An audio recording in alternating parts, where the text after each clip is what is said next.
mag-aaral na ginahasa ng dalawang lalaki. Nakapantalon at tikwelyo pang itaas. May bumalo ng bato sa kanyang ulo. Naging saksi doon ang araw. Si Lourdes, iniwan ng kasintahan, nakipag-inuman kasama ang mga kaibigan, ng malaseng inilahan. Gusto lang naman niyang makalimot. Si Malin, kasambahay, napatay niya ang nagtangkang gumahasa sa kanya. Kasalukuyan niyang hinihima sa mga rehas sa Laguna City Jail.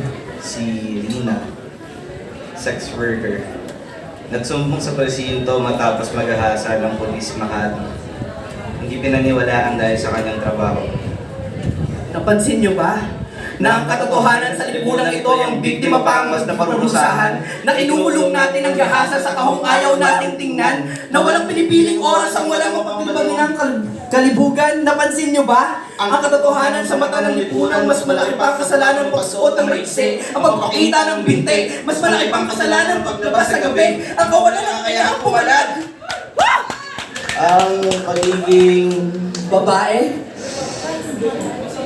hindi pagsang-ayon ng hindi pagpalag. hindi pagsang-ayon ng hindi pagsagot, dahil lasing, dahil takot, dahil binabantaan. Ito ang katotohanan. Tinuturo nating salarin ng mga biktima at mga biktima bilang salarin. Hinihila ng hindi pantay na timbangan ng mustisya patungo sa sarili nating mga kamay. Kinuundina natin sila sa pagiging sila ng hindi napapansin, mas dapat nakukundina tayo sa pagiging tayo.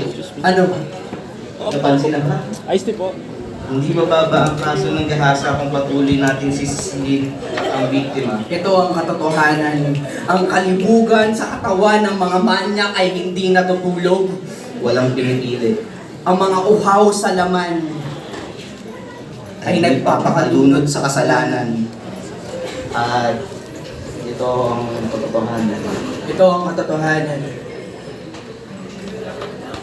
Ito ang katotohanan. Naglipa na pa rin ang mga halimaw sa ating bayan. Ito ang katotohanan. At hindi ito kwento ng pag-ibig. Dugo! Dugo! Dugo! Dugo! Ang naging kumot sa kidapawan ng mga gabing yon, kasabay na nagiyelong hangin dala ng panlalamig ng mga bangkay, nakakakilabot pakinggan ang ganap na katahimikan ng tanging maririnig. Ay ang pag-ibig ng mga naiwan, ngunit dagundong sa mga magsasakang patuloy na lalaban at kahit natatakot man, lalabas silang muli bukas ng umaga kahit walang saplot ang mga paa upang lumaban, upang manindigan, upang magkalaman ang kanilang tiyan at narinig ko. Sinabi ng kanyang anak, kaya alis ka na naman? Narinig ko lang siya sinagot to na, oo nakin, kailangan lang. Pero huwag kang mag-alala, babalik ako. Huwag kang mag-alala, kahit anong mangyari, babalik ako. Nagsimulang gumuho ang aking puso nung marinig ko ang kanyang pangako na kahit anong mangyari, ay babalik ako. Dahil alam nyo, na paglabas niya ng pinto, ang buhay niya ay nasa peligro at ang sakit-sakit lang. Ang sakit-sakit lang dahil kitang-kita ko kung paano nagpuyos ang mga magsasaka sabay sumigaw. Tinubasan ko na pagdating ng mga pulis, alingaw-ngaw sabay ng bunot ng barel. Ikaw, kitang-kita ko kung paano silang tumakbo, kung paano silang umiwas, kung paano siyang madapa at naabutan siya sabay ka sa bang! Kitang-kita ko kung paano silang tumakbo, kung paano silang umiwas, kung paano siyang madapa at naabutan siya sabay ka sa bang! Kitang-kita ko kung paano silang tumakbo, kung paano silang umiwas, kung paano siyang madapa at naabutan siya sabay ka sa bang! Bigas lang naman yung hinihingi namin eh! Bang! May pamilya ka din, di ba? Bang! Para sa babae ka na ko tayo! Bang!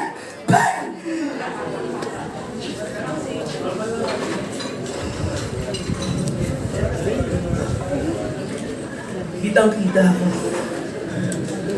kung paano nilapastangan ng karapatang pantao. Kitang-kita ko kung paano tumagos mga bala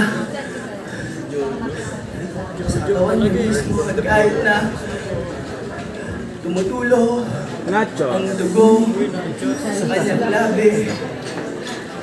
Pilit niyang isigaw, ibalik mo ako. Ibalik mo ako.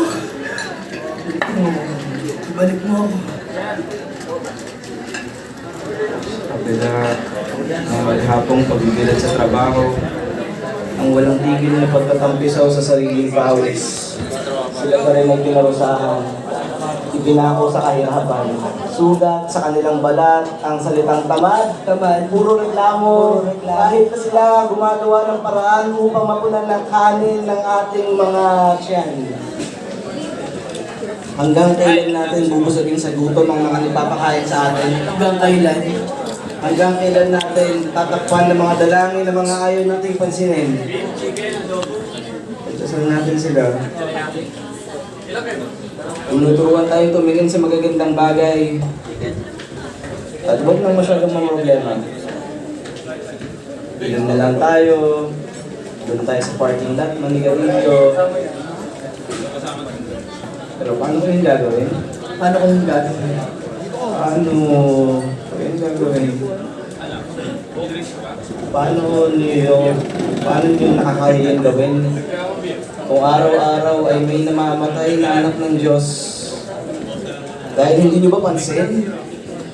Araw-araw, Biyernes Santo sa sakahan. Oh Diyos ko! Patawarin niyo sila! Sapagkat hindi nila alam ang kanilang ginagawa.